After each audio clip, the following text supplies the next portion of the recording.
वंदे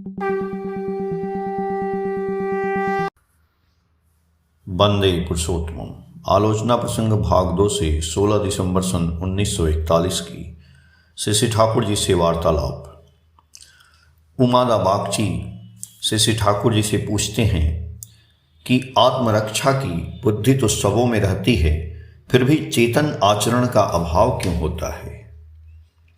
श्री ठाकुर जी बोले कि प्रवृत्त अभिभूति हमें आच्छन्न किए रखती है, इसलिए हम निकम्मा बने रहते हैं।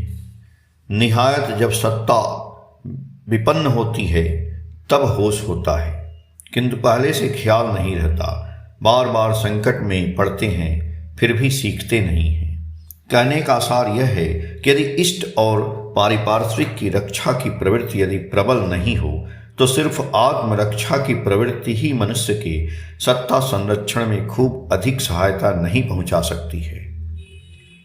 हर अवस्था में इष्ट की सत्ता, स्वार्थ और इच्छा को यदि हम प्रधान बनाकर चलने में अभ्यस्त हों एवं उनकी ही प्रीति और प्रतिष्ठा कामना हेतु पारिपार्श्विक के संरक्षण और संवर्धन में यत्नवान हों, तभी हम आत्मसंरक्षण आत्मसंवर्धन के लिए जो जो करना चाहिए उसे सही रूप में कर सकते हैं।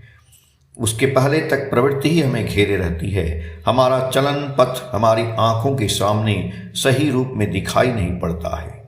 इष्ट और परिवेश के प्रति जिसे कोई कर्म, दर्द और दायित्व बोध नहीं है, अपने प्रति सत्ता पोषणी दर्द और दायित्व बोध उसी प्रकार उसका शिथिल हो जाता है। जितना भी उसमें दर्द और दायित्व बोध रहता है, उसमें उसका अधिकांश भाग प्रवृत्ति पोषण और प्रवृत्ति संरक्षण में प्रयुक्त होता है। इसलिए तथाकथित स्वार्थ पर जितने मनुष्य हैं, वे प्रतिनियत ही अपने स्वार्थ को विघ्नित कर चलते हैं, जिससे उनका स्वार्थ परिपूरित होगा उसकी जड़ में वे कुठाराघात करते हैं। यह बात कभी न भूलो कि इष्ट और परिवेश रक्षणी प्रतिष्ठा में उद्यम हो जाना ही आत्मरक्षणी अनुशीलन है। इसे छोड़कर सिर्फ अपने लिए जो भी करने जाओगे वह निरर्थक होगा। यदि वह यथास्थान में नियोजित नहीं हो तो तुम्हारे आत्मरक्षणी और सत्ता रक्षणी बोध, कौशल और प्रतिभा का स्फुरण ही नहीं होगा। प्रफुल्लता ने पूछा कि हमारे आय उपार्जन के विषय में भी क्या यही बात लागू होती है। श्री ठाकुर गड़गड़े के नैचे को मुंह से हटाते हुए प्रसन्न चित्त से बोले, क्या उसमें कोई संदेह है। मनुष्य का मैपन बोध यदि इष्ट को केंद्र कर परिवेश में प्रसार लाभ नहीं करे तो उसका दिमाग नहीं खुलता है, प्रतिष्ठा भी स्तमित हो जाती है। जिसका मैपन बोध सुकेंद्रित होकर जितना व्याप्त रहता है, बुद्धि और प्रयास भी उसका उतना गंभीर और सुदूर प्रसारी होता है, क्योंकि उस मैं को जीतने में वह देखता और समझता है। उसकी सुख सुविधा के लिए वह वास्तविक रूप से उच्च खड़ा हो जाता है। वह धंधा उसकी पारगता और उपार्जन को बढ़ा देता है, किंतु मूल में श्रेय प्रीति नहीं रहे एवं उस जीवंत केंद्र की प्रतिष्ठा और परिपूर्ण आकांक्षा नहीं रहे तो उसका व्यक्तित्व संगत और सुगठित नहीं होता है। ऐसी अवस्था में परिवेश को अपना बनाने या उनकी सेवा करने में उनकी प्रवृत्तियों का खुराक बन जाता है। स्वार्थ केंद्रित होकर उन्हें या अपने को वृद्धि की ओर नहीं ले जा सकता है। उसकी बुद्धि और कर्म में श्रृंखला नहीं रहती है, इसलिए कुछ ठोस काम नहीं कर सकता है। पुनश्च निहायत अपनी स्वार्थ बुद्धि से श्रेय को अपना आश्रय बनाने से काम नहीं होता है, बल्कि श्रेय के प्रति आसक्ति होनी चाहिए। तभी उस श्रेय की प्रतिष्ठा और पूर्ण के आग्रह से वह परिवेश के प्रति सेवा मुखर बन जाता है। इस प्रकार ही उसका मैपन बोध विस्तार लाभ करता है।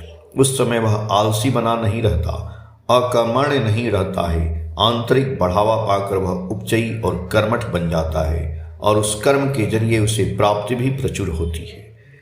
यदि मूल के प्रति संवेग नहीं रहता तो उसकी बुद्धि उतनी काम नहीं करती, उसके जरिए काम भी उतना नहीं होता। जैसे इष्टवृत्ति स्वस्तैनी के जरिए कितने व्यक्तियों का कितना कर्म प्रयास बढ़ गया है, क्या उसका कोई हिसाब किताब है। कितने व्यक्ति आकर मुझसे कहा करते हैं, उन लोगों की वह आत्म प्रसाद मिश्रित कहानी सुनने में बड़ी अच्छी लगती है। जो सिर्फ अपनी ओर मुंह किए हुए हैं, उसकी दृष्टि को वहां से घुमा दो।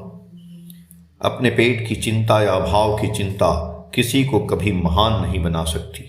वह उसे कभी खाने पहनने की सामग्री भी नहीं जुटा सकती है। उसे श्रेय की बातें तथा अन्य 10 लोगों के विषय में सोचने दो, उसके लिए कुछ करने दो, उनके द्वारा उन्हें दिलवाओ और अपने वैशिष्ट अनुसार मनुष्य के उपयोगी योग्यता अनुशीलनी कर्म में व्यापृत रहने में जो कैसा मजा है, कैसा आनंद है, वह उसे समझने दो। उसे उपचयी कामों में मतवाला बना दो, उस उन्मत्तता में जिससे वह पेट तथा पैसे की बातें भूल जाए। उस समय वह देखेगा बाढ़ के पानी की तरह उसके घर में भोजन आएंगे, पैसे आएंगे। यदि मनुष्य की योग्यता रहती है, यदि वह सुकेंद्रित कर्मठ रहता है, तो उसे दुनिया में कौन रोक सकता है। मनुष्य विपरीत पथ पर चलता है। व्यर्थ में वह पैसे और पेट के विषय में उतनी चिंता फिक्र करता है जिससे उनका सहज कर्मोत्साह ही खत्म हो जाता है। काम भी ठीक तरह से नहीं कर पाता है और उससे आनंद भी नहीं मिलता है। इसलिए उन लोगों के द्वारा कोई लाभवान नहीं होता। यदि तुम्हारे द्वारा दूसरा लाभवान नहीं हो तो तुम उसके द्वारा लाभवान कैसे होगे। प्रश्न पूछा गया कि दूसरी ओर नजर जो नहीं जाती है। शशि ठाकुर जोरों के साथ बोले, उसका अर्थ है तुम मृत्यु पथ पर चलकर बचना चाहते हो। तुम्हारा परिवेश ही तुम्हारा आहरण क्षेत्र है। उसे शुष्क छोड़कर उसके रस से पुष्ट होना चाहते हो। यह कैसी बात है? क्या यह बेतुकी बात नहीं? प्राप्ति अप्राप्ति के प्रश्न पर बिना विचारे अपनी शक्ति और सामर्थ्य के अनुसार मनुष्य की भलाई करने का स्वभाव यदि तुम्हारा न हो तो अपनी भी भलाई करने में निकम्मा बने रहोगे और वह शक्ति भी तुम्हारी न रहेगी। प्रश्न पूछा गया, यह कैसे? शशि ठाकुर जी बोले, जैसे तुम्हारे पड़ोसी के खेत में गाय धान चर रही है, तुम उसी पथ से जा रहे हो, देखते भी हो, किंतु देखकर भी गाय को नहीं भगाते। सोचते भगाने से मुझे लाभ क्या है, यह सोचकर उस पथ से चुपचाप चले जाते हो। एक दिन नहीं, 2 दिन नहीं, बल्कि बार बार यह देखते हो, किंतु दूसरे का खेत समझकर उस ओर नजर ही नहीं देते। ऐसा करते करते चरित्र में इस प्रकार शिथिलता आ जाएगी कि तुम्हारी खेत में जब गाय धान चरती रहेगी और तुम उधर होकर जाओगे तो भी तुम्हारी दृष्टि उस ओर नहीं पड़ेगी। तुम्हारे सामने एक व्यक्ति दूसरे व्यक्ति पर अन्याय, अत्याचार तथा जुल्म कर रहा है और देखकर भी तुम उसका प्रतिवाद न करो, मंगल प्रसु बाधा नहीं डालो, यह सोचकर कि इसमें मेरा क्या है। ऐसे बहुत क्षेत्रों में तुम चुपचाप रह जाते हो। बाद में तुम पर भी यदि कोई वैसा अन्याय, अत्याचार तथा जुल्म करेगा तो उस समय तुम वह महसूस कर पाओगे कि अन्याय को निरोध करने की क्षमता तुमने खो दी है। इसलिए दूसरे की भलाई करने का जहाँ जितना भी मौका मिले अपने साध्यानुसार उसका सद्व्यवहार करो, पर अनधिकार चर्चा न करना और न अपनी सत्ता को व्यर्थ में विपन्न करना। इसमें अपनी भलाई करने का सामर्थ्य भी तुम्हारा अटूट रहेगा। कहावत भी है, बैठे रहने से बेगारी भली। यह बात बड़ी तात्पर्यपूर्ण है। आलस्य से अभ्यास नष्ट होता है, योग्यता नष्ट होती है, यह बड़ी क्षति है। इसलिए बेगारी करने के लिए सदअभ्यास और योग्यता बनी रहे तो उसमें भी यथेष्ट लाभ है। बेगारी करने से स्वार्थ निबद्ध दृष्टि भी वास्तविक रूप से कुछ प्रसारित होती है। वह भी कोई मामूली बात नहीं है। दृष्टि से कुछ प्रसारण के फलस्वरूप बोध, विवेचना और कर्म शक्ति बहुत कुछ स्वस्थ रहती है। इसलिए सामर्थ्य और प्राप्ति के पथ की किवाड़ बंद नहीं होती। इस बात को ध्यान में रखकर ही मैंने कहा, अभाव जखन मारबे छो जा जुटे दिस पावई जो। अर्थात अभाव जब तुम पर आक्रमण करे तो जो जुटे देते जाओ, रास्ता मिलेगा।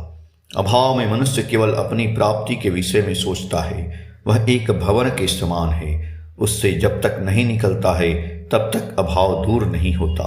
अभाव में भी अपने साध्य के मुताबिक कुछ देने या करने की बुद्धि यदि सजग रहे तो उसमें मनुष्य आसानी से उठ खड़ा हो सकता है। उसे अधिक दिनों तक अपने अभाव की चिंता में निष्क्रिय और निष्फल भाव से घूमना नहीं पड़ता है। आलोचना प्रसंग भाग 2 के पेज संख्या 45 से 48 तक। जय गुरु।